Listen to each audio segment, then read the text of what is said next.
If you thought creating a Shopify store was easy, creating a WooCommerce store is even easier.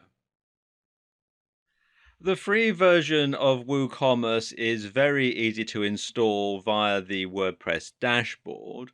What you want to do is log in, click on plugins, and then add new. And then where it says search plugins, you type in WooCommerce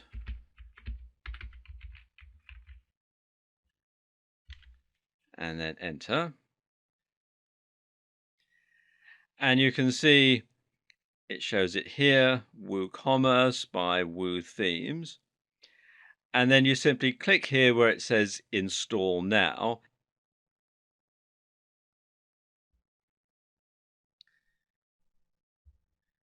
And then click where it says activate plugin. It takes you through to this page, and this is the setup page. You can actually skip the setup if you want, although it's a good idea to just simply click here on let's go and then follow the instructions. And it takes you through to this page, the page setup. And this is where WooCommerce will add 4 pages to your WordPress site in order for it to work properly. And let me scroll down a bit here.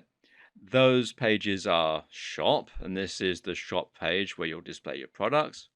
Cart, this is the shopping cart page.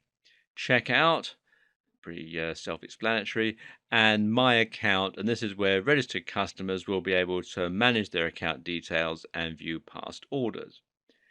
And it says here at the bottom, once created, these pages can be managed from your admin dashboard. So let's click here on continue.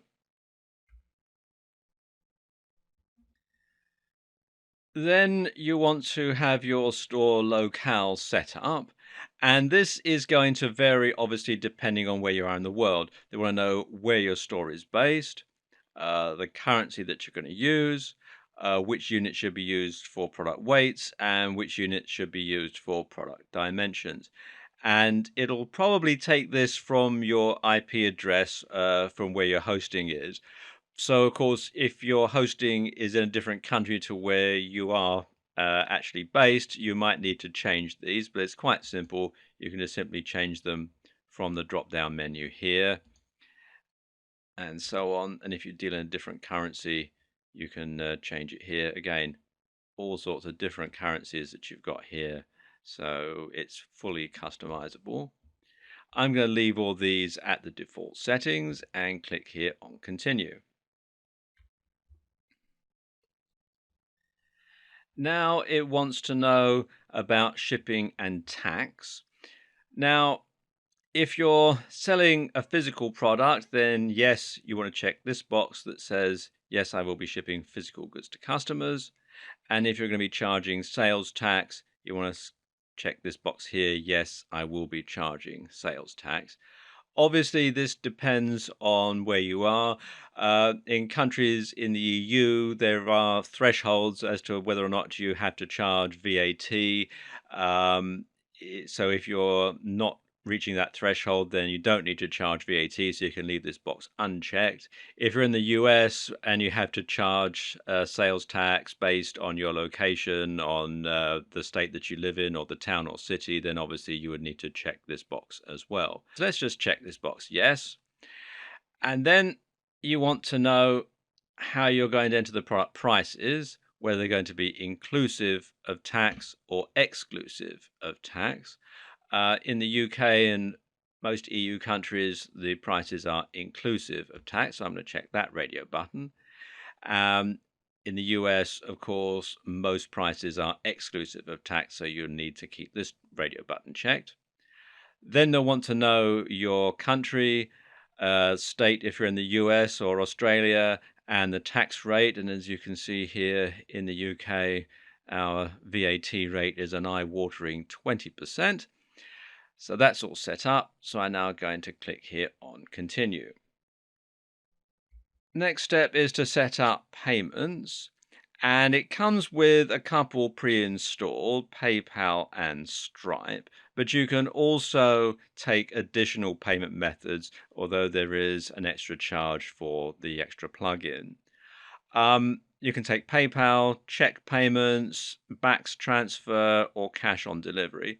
I suspect most people who are watching this video will probably want to accept PayPal, so let's check that. Now you want to enter your PayPal email address in here and then click on here for continue. And once that's done, you can choose whether or not you want WooCommerce to collect non-sensitive diagnostic data and usage information. I'm going to click no thanks. And then that's it. You can create your first product by clicking on this button here.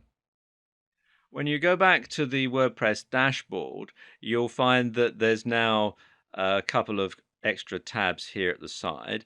You've got your WooCommerce tab where you've got your orders, coupons, reports, settings, system status, and add-ons. And you've also got your products.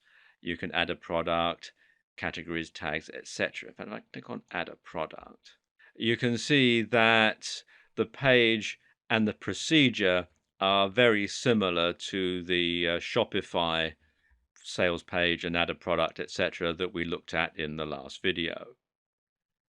One of the great things about WooCommerce is that they do come with a lot of support. And if you go to support.woothemes.com, it takes you through to this page here.